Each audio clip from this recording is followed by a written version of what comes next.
Ambassador Kivoth's tentacles trembled with barely contained rage as he slammed them against the polished obsidian table. The impact echoed through the cavernous Galactic Council chamber, momentarily silencing the bickering representatives. 3 outposts, he bellowed, his translator struggling to modulate the fury in his voice. 3 Federation outposts obliterated in a single rotation cycle, and still you debate as if this were a trade dispute. The holographic display above the table rotated slowly, showing the smoldering ruins of Outpost Zenith 9. What had once been a thriving research station housing over 12,000 souls was now a twisted graveyard of metal and ash, orbiting a destabilized sun.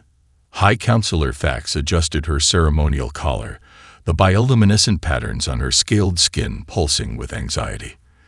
The evidence remains inconclusive, Ambassador. These attacks could be the work of the Screet Collective, or even rogue elements within your own government. A chorus of murmured agreements rippled through the assembly. 17 species represented, Zalvex noted from her position in the observer's gallery, and not one willing to acknowledge the obvious pattern. The xenohistorian clutched her data tablet closer to her chest, the forbidden research it contained feeling suddenly heavier. Preposterous. Kivoth's skin flushed a deep crimson. The Screet lack both the technology and the motivation, and to suggest my government would sacrifice its own citizens. We merely consider all possibilities, interrupted Delegate Rakshan, his insectoid mandibles clicking with impatience. Unlike some, we do not jump to superstitious conclusions based on children's tales. Kivoth's upper eye ridge twitched. You refer to the Terran hypothesis. The chamber erupted in dismissive laughter. Zalvex shrunk into her seat, knowing this reaction all too well. Humans, scoffed Thax. Next you'll claim the Void Walkers have returned, or perhaps the Star Devourers wake from their slumber. Zalvex watched Kivoth struggle to maintain diplomatic composure. His species, the Voral, were among the few who maintained any historical records of human contact, though even they considered such encounters more mythological than historical. Historical archives from 17 civilizations contain references to the Terran species, Kivoth stated, his voice dropping dangerously low. Bipedal mammals with remarkable adaptability and a propensity for violence unmatched in our evolutionary records. Fairy tales, dismissed Security Director Mox, her cybernetic eye whirring as it focused. The likelihood of any species destroying itself through nuclear annihilation, yet somehow surviving to achieve interstellar capabilities, defies probabilistic models. Zalvex's fingers tightened around her tablet. If only they knew. The session adjourned with a predictable outcome. Increased patrols along the frontier, additional scanning protocols, and a formal diplomatic inquiry to the Screet Collective. Nothing that would actually help if Zalvex's research proved correct. Later that night, in her cramped quarters aboard the Council station, Zalvex analyzed the data fragment she'd secretly extracted from Outpost Zenith 9's emergency beacon. The encryption was unlike anything in Federation records, but her specialized algorithms, designed to detect patterns in ancient archaeological data, were making progress. A soft chime indicated the decryption was complete. The screen flickered, displaying a simple geometric shape, a circle bisected by a horizontal line, with an upward-pointing arrow emerging from the top. Zalvex's breath caught in her throat. The symbol matched exactly with artifacts uncovered on 17 worlds across the galaxy. Artifacts her colleagues had dismissed as coincidental similarities in primitive artistic expression. But she knew better. This was the naval insignia of the United Earth Fleet, from her forbidden research into human military history. Her communication terminal chimed unexpectedly. An encrypted message, sender unknown. They're coming back. Prepare your people or perish, a friend of humanity. Outside her viewport, a distant star winked out of existence. Transition to normal space in 5 microcycles, announced the navigator, her bioluminescent patterns flickering with anxiety. Zalvex checked the restraints on her expedition harness one final time. The Council had reluctantly approved her research mission after 3 more outposts went dark, though they'd framed it as a debris collection initiative rather than acknowledge her Terran hypothesis. The research vessel Distant Inquiry carried a minimal crew, just 12 specialists from various Federation worlds, none particularly thrilled to be investigating the expanding dead zone at the edge of charted space. "Something's wrong," Commander Lox muttered, his 4 eyes narrowing at the sensor displays. "Hyperspace field is destabilizing." The ship shuddered violently. Warning indicators flashed across every console. "We're being pulled out," screamed the navigator as emergency lighting bathed the bridge in crimson. Unknown gravitic interference. Zalvex clutched her data terminal as the ship bucked and trembled. This matched historical accounts of human interdiction technology, gravitic disruption fields that could forcibly drop vessels from faster-than-light travel. Technology the Federation had theorized but never successfully developed. With a final shuddering jolt, the Distant Inquiry tore free from hyperspace, systems flickering as emergency protocols engaged. Through the viewport, only empty space greeted them. No planets, no stars, nothing but blackness. "Location," demanded Commander Lox. The navigator's skin paled to an ashen gray. "Unknown, sir. Navigational systems are confused. They report we're simultaneously in 17 different locations." "Impossible," Lox snarled, mandibles clicking in agitation. "Run diagnostics and—" "Contact," interrupted the sensor officer. "Massive object, bearing 117.3, distance, 30 kilometers and closing fast."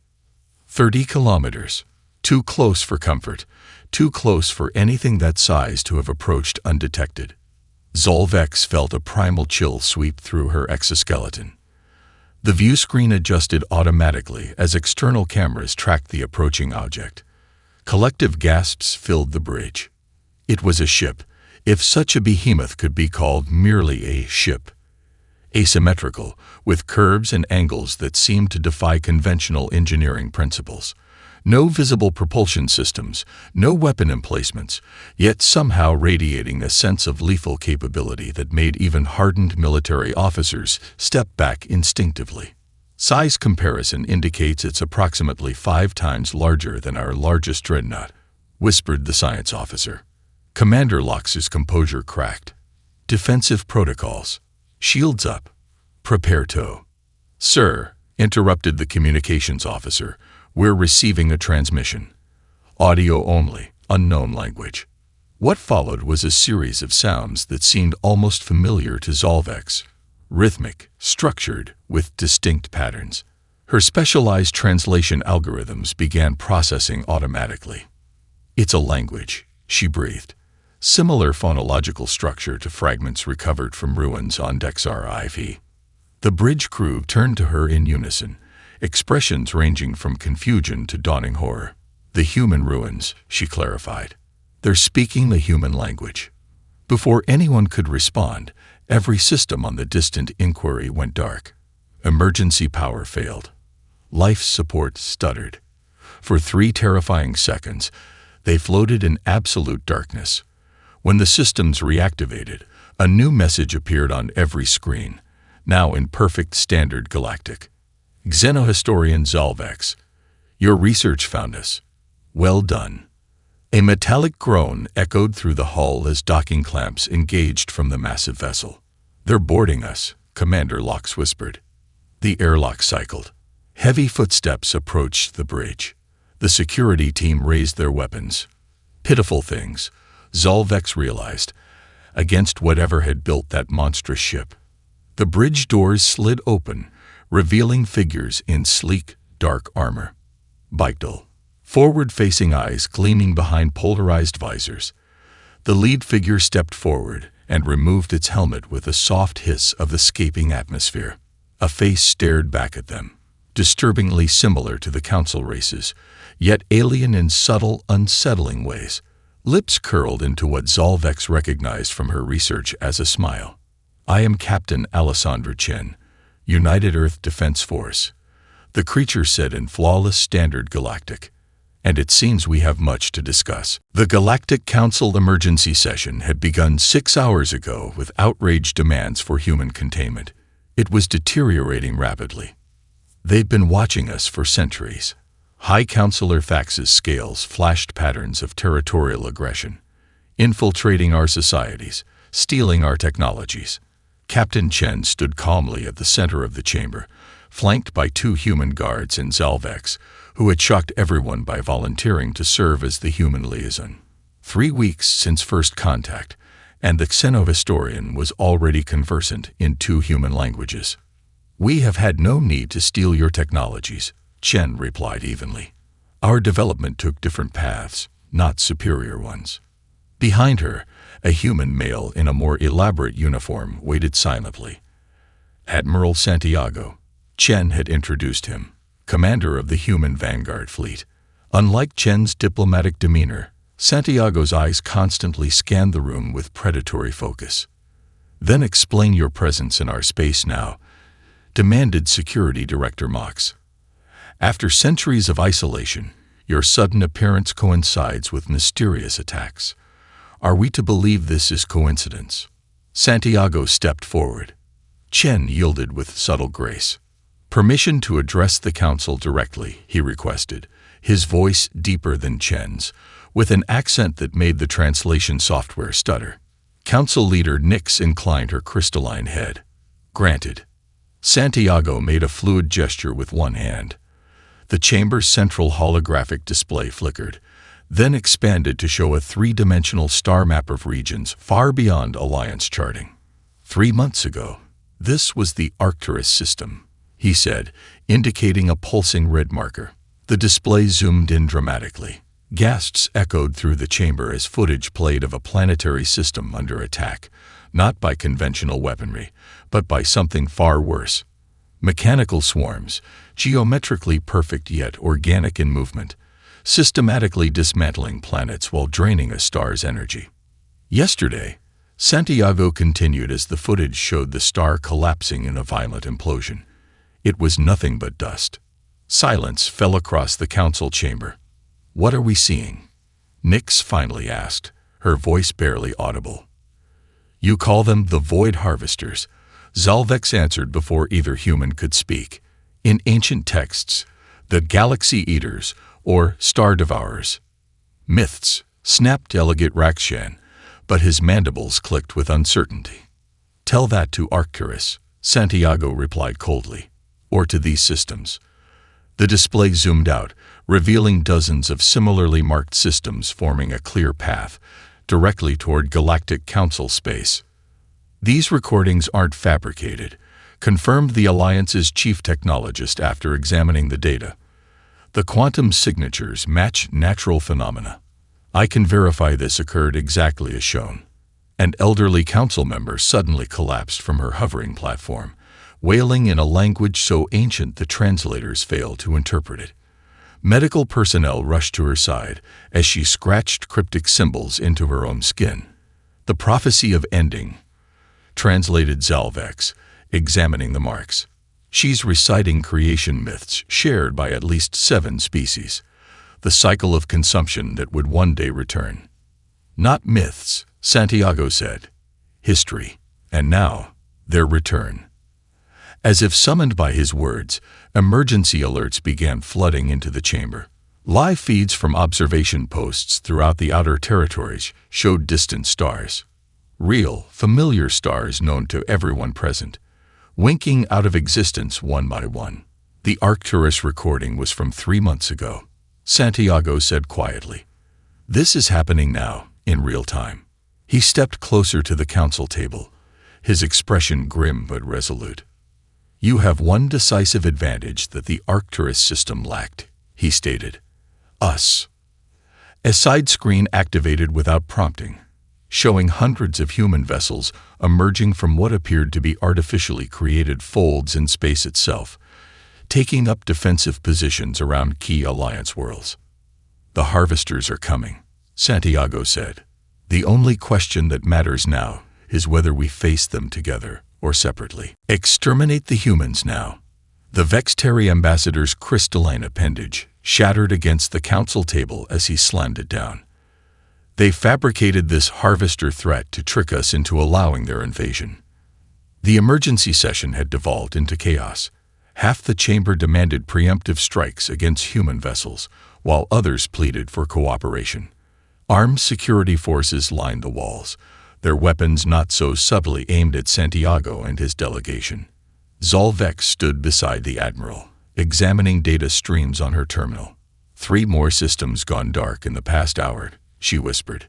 The harvesters are accelerating. Santiago nodded almost imperceptibly. He tapped a command sequence into his neural interface, a technology that had horrified the Council's bioethics committee. The humans could have conquered us centuries ago, if that was their intention, argued Ambassador Kavoth, one of the few voices of reason. Why reveal themselves now, with elaborate fabrications, when they could have? Because they need our resources for their true invasion, interrupted Councillor Thax. These supposed harvesters are merely a distraction. Outside the council chambers, reports flooded in of riots on 12 Alliance worlds. News of humanity's return had sparked religious uprisings among populations that had preserved ancient human contact myths. Some celebrated the return of the Guardians, while others prepared for prophesied end times. Santiago observed the political theater with growing impatience.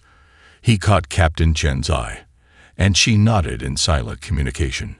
Every screen in the chamber suddenly switched to a live feed from Zolcan, a prosperous core world of the Alliance. The images showed pure chaos, millions of civilians fleeing as mechanical horrors poured from the sky.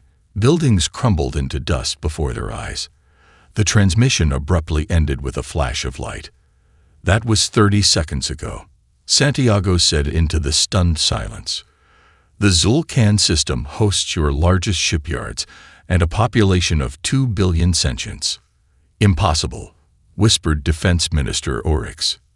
Our fastest vessels would take days to reach Zulcan from the outer territories. The harvesters don't use conventional space travel, explained Santiago. They tunnel through dimensional barriers, appearing wherever they choose.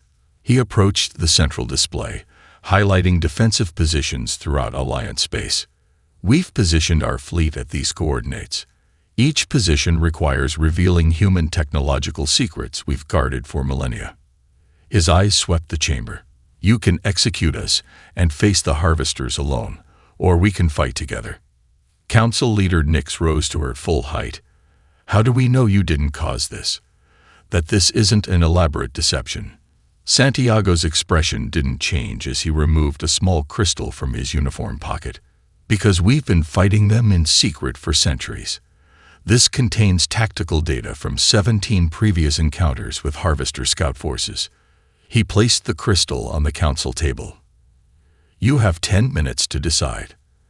After that, there won't be enough of your civilization left to save. Zolvex stepped forward unexpectedly. Esteemed Council, my research confirms what the humans claim. The archaeological evidence. Your obsession with human myths hardly constitutes evidence, snapped Councillor Thax. A proximity alarm wailed. The chamber's security screens showed a massive vessel appearing in orbit around the council world. Not human, but something else entirely. A perfect geometric shape, radiating energy signatures that defied analysis. Harvester Scout, Santiago identified calmly. The Vanguard. The Council's military liaison received an urgent communication. Planetary defenses are ineffective.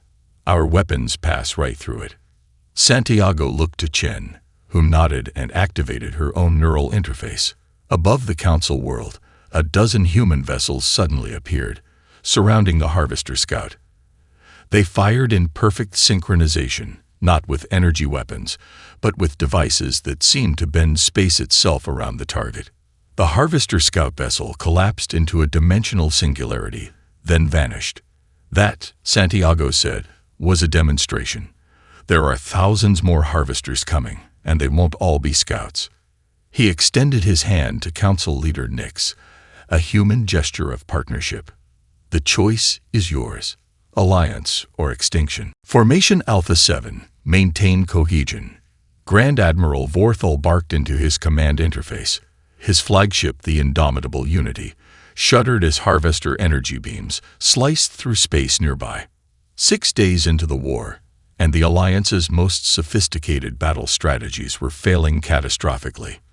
Their meticulously calculated defensive formations, perfected over millennia of interspecies conflict, were being systematically dismantled by the harvesters.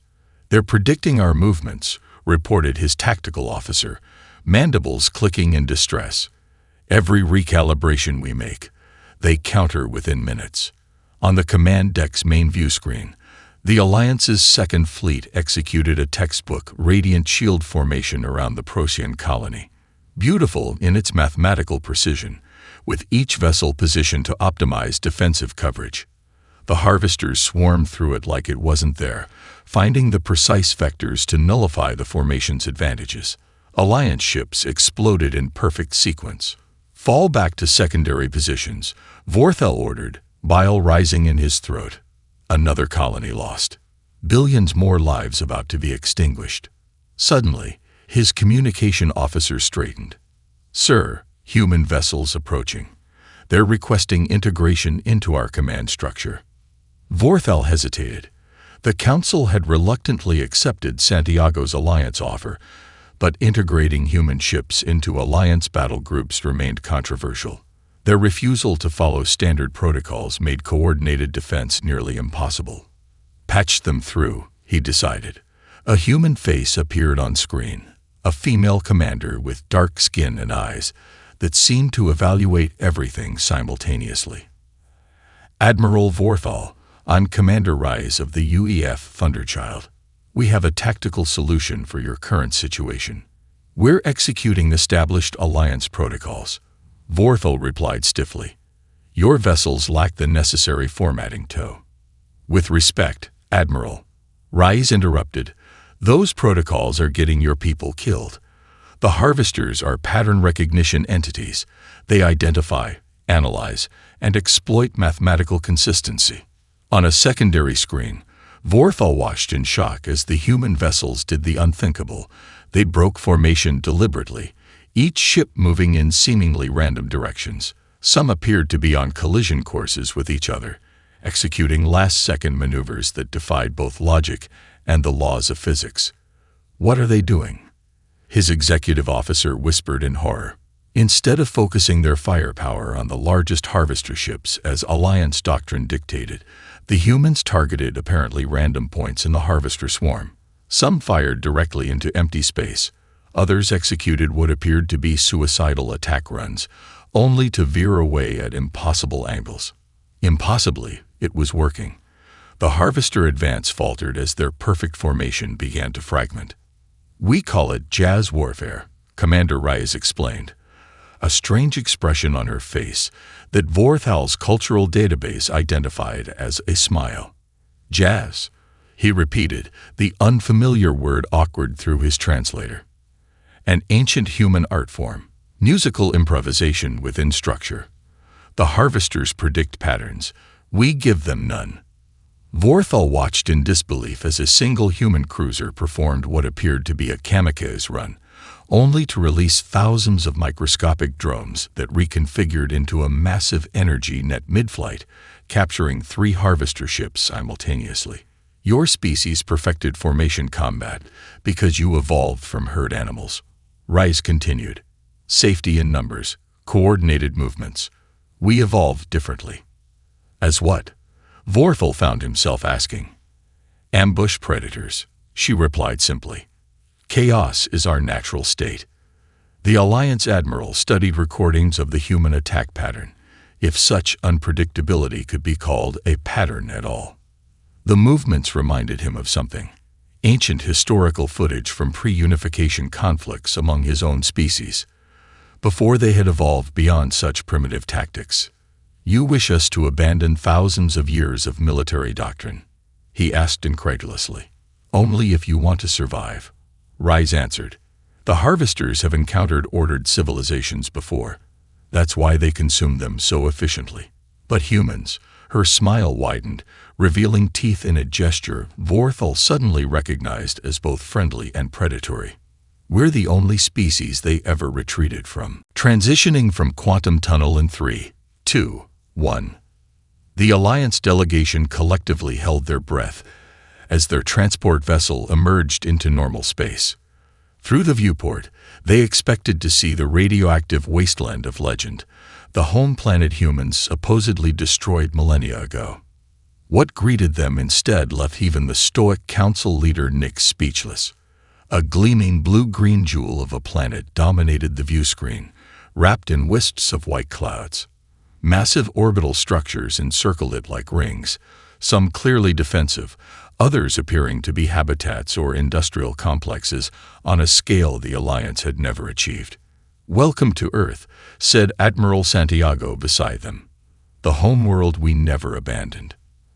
After a month of fighting alongside human forces, the only effective defense against the Harvester advance, a delegation of highest-ranking Alliance officials had been invited to Earth itself. The strategic implications were enormous. Not only were humans real, but their hidden civilization was far more extensive than anyone had imagined. "Your historical archives claimed your species destroyed this world in atomic fire," whispered Kavoth, mandibles twitching in disbelief. "We encouraged those rumors," Santiago replied simply. Their shuttle descended through the atmosphere. Below, sprawling cities unfolded, but not the sterile megastructures of Alliance worlds. Human architecture followed no single pattern. Ancient stone buildings stood alongside crystalline towers that seemed to defy gravity. Most surprisingly, verdant forests and waterways flowed through and around the urban centers, integrated rather than separated. "Your technological development should have rendered such biological elements obsolete," observed Science Director Vex, scanning the landscape with multiple eyes. Santiago's expression remained unreadable. "We tried that approach. It didn't end well." The shuttle landed at a facility built into the side of a mountain. As the Alliance delegation disembarked, they noted the absence of visible security measures despite the facility's obvious importance. "The defenses are there," Santiago assured them, noting their confusion. "Just not in ways you're looking for." Deep underground, they entered a vast chamber humming with energy. Crystalline columns rose from floor to ceiling, pulsing with soft blue light. "The Great Archives," explained Santiago. "Our complete, unfiltered history." At his gesture, the central platform activated.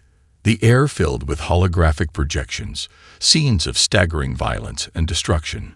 Humans killing humans in massive conflicts across continents, cities vaporized by mushroom clouds, oceans rising to swallow coastlines. The council leader stepped back involuntarily. "You show us this willingly." "Understanding our past is essential to understanding why we stayed hidden," Santiago replied. The images shifted, showing humans rebuilding after each catastrophe, learning, adapting. Cleaner technologies replacing polluting ones, wars giving way to uneasy peace, then genuine cooperation.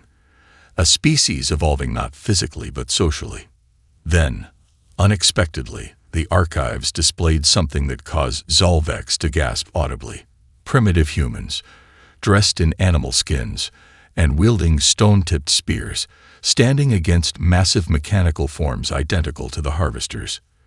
"They've been here before," whispered Santiago. 38,000 years ago, during our early development." The delegation exchanged shocked glances as the implications sank in. "The demons in our ancient mythologies," Kavoth breathed.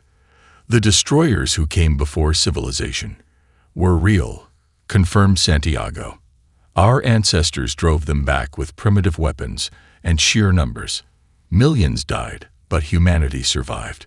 We've carried that memory in our cultures ever since, preparing for their return." The hologram displayed early human cave paintings from multiple continents, each showing identical mechanical entities descending from the stars. "We didn't hide because we were weak," Santiago continued, his voice heavy with emotion. We hid because we recognized what we could become if we entered a galactic community before we'd mastered ourselves. Our capacity for violence made us potentially the greatest predators the galaxy had ever known. He met each delegate's eyes in turn. We chose isolation until we were certain we could control that aspect of ourselves.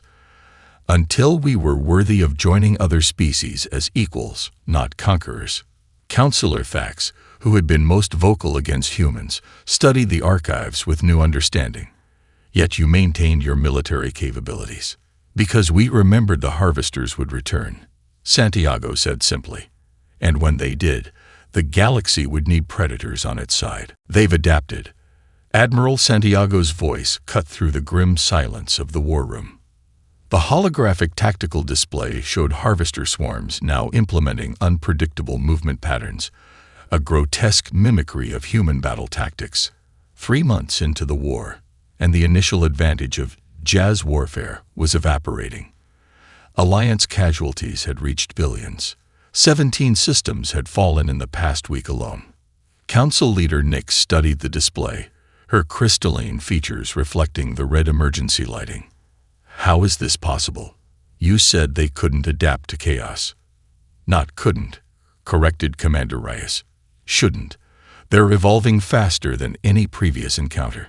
The Allied Command Center, buried beneath Earth's North American continent, buzzed with frantic activity as tactical officers from 24 species worked alongside human counterparts.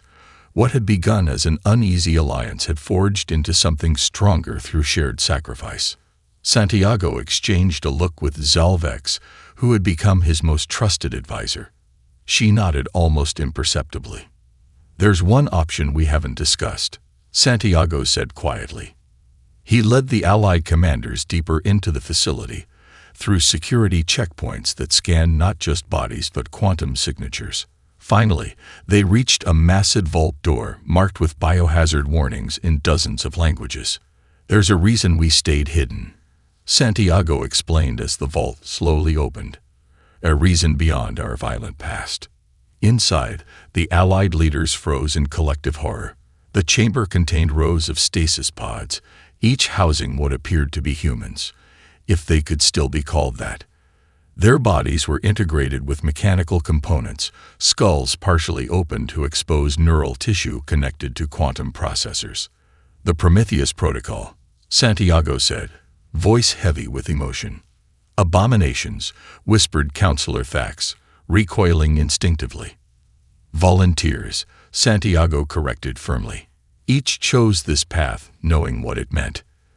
Zalvex moved closer to one of the pods, her scientific curiosity overcoming her initial revulsion. They're alive, but their neural patterns are extraordinary. Neither organic nor mechanical, but something entirely new. Not artificial intelligence, Santiago explained.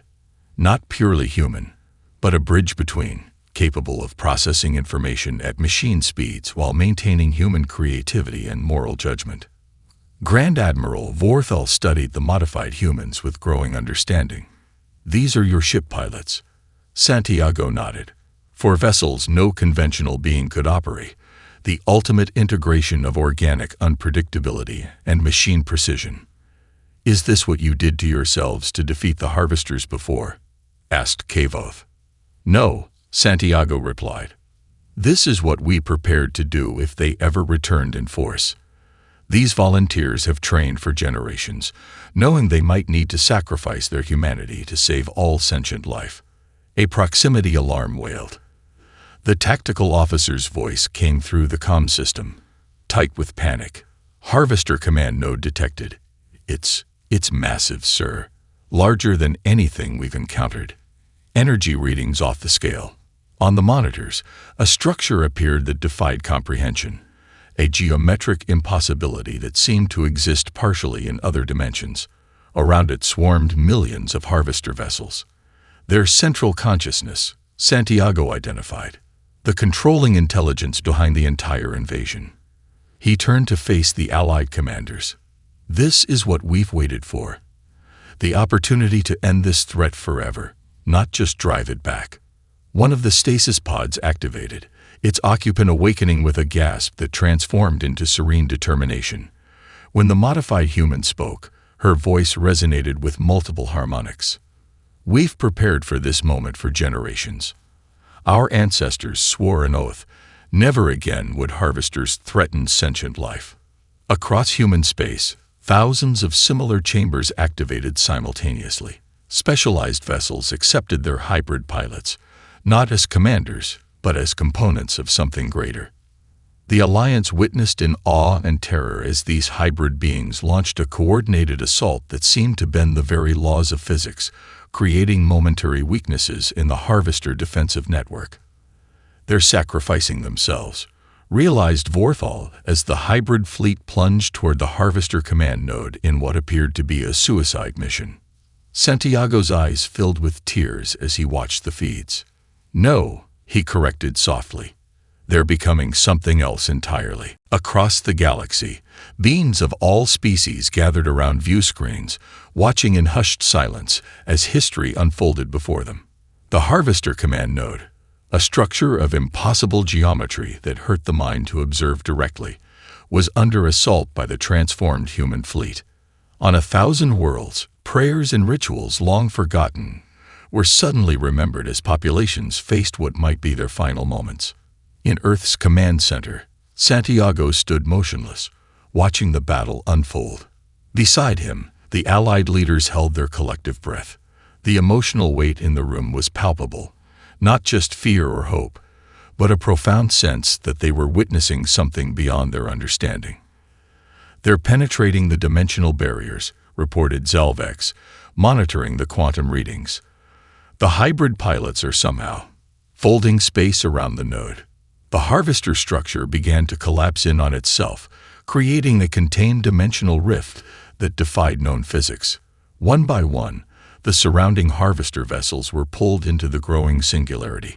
The human hybrid fleet pressed the advantage, their ships moving in patterns so complex they appeared to be in multiple locations simultaneously. Then, abruptly, both the command node and the human fleet vanished. Silence fell across command centers throughout Allied space. Harvester vessels throughout the galaxy suddenly froze, then began to disintegrate as though their fundamental structure had been compromised. "What just happened?" whispered Council Leader Nix, her voice uncharacteristically small. Santiago's weathered face betrayed no emotion, though his eyes glistened with unused tears. "They followed them through. All the way." Hours later, as celebration erupted across surviving Allied worlds, a more somber gathering convened in the council chambers. The human hybridized pilots had vanished along with the Harvesters, presumably lost forever in whatever dimensional space they had created. "What happens now?" asked Supreme Leader Nix, eyeing Santiago with newfound respect, tinged with primal fear. "Your people could conquer us all. You've proven your superiority." Santiago stood before the Galactic representatives, his posture straight despite the exhaustion evident in every line of his body. "We had 5 centuries to do that if we wished. We chose otherwise." The massive doors swung open unexpectedly. Gasps echoed through the chamber as figures entered. The Prometheus pilots somehow returned. Yet they were changed in ways subtle and profound. Their partly mechanical bodies now emanated a strange energy, and their eyes held knowledge that seemed to transcend physical reality. "We followed them," one explained, her voice resonating with harmonic depths that hadn't been there before. "Through dimensional barriers to their origin point. We've sealed it, permanently." She approached Santiago, who embraced her with a father's tenderness, despite her transformed state. "The cycle is broken," she told him. "They cannot return." Santiago nodded, then activated a hologram showing human worlds already beginning to dismantle their war machines. Military vessels reconfiguring for exploration and reconstruction. "We offer membership in your alliance," Santiago stated formally, "but with conditions. Our defensive technologies are yours. Our offensive capabilities remain sealed unless needed again." In the months that followed, a strange new era dawned. On frontier worlds devastated by the conflict, human engineers worked alongside alien reconstruction teams, employing technologies that could restore ruined ecosystems in days rather than centuries. On one such world, a group of alien children cautiously approached human children, helping with the rebuilding efforts. The humans offered them curious devices, miniature robots that responded to thought, helping with the reconstruction while teaching through play. "My grandmother says your people are monsters," confessed one alien child, mandibles clicking nervously. The human child smiled sadly. "We were, once. That's why we hid away until we could be better." Above them, a memorial listed billions of casualties from all species, and at its center, a simple phrase repeated in thousands of languages. "From legends they came. As guardians they remain." In orbit, the transformed Prometheus volunteers prepared for a new mission. No longer weapons of war, but explorers beyond the dimensional boundaries, forever watchful for threats to a galaxy that once denied their existence. And on distant worlds where the old myths endured, new stories spread of the humans who were dismissed as legends until their armada showed up.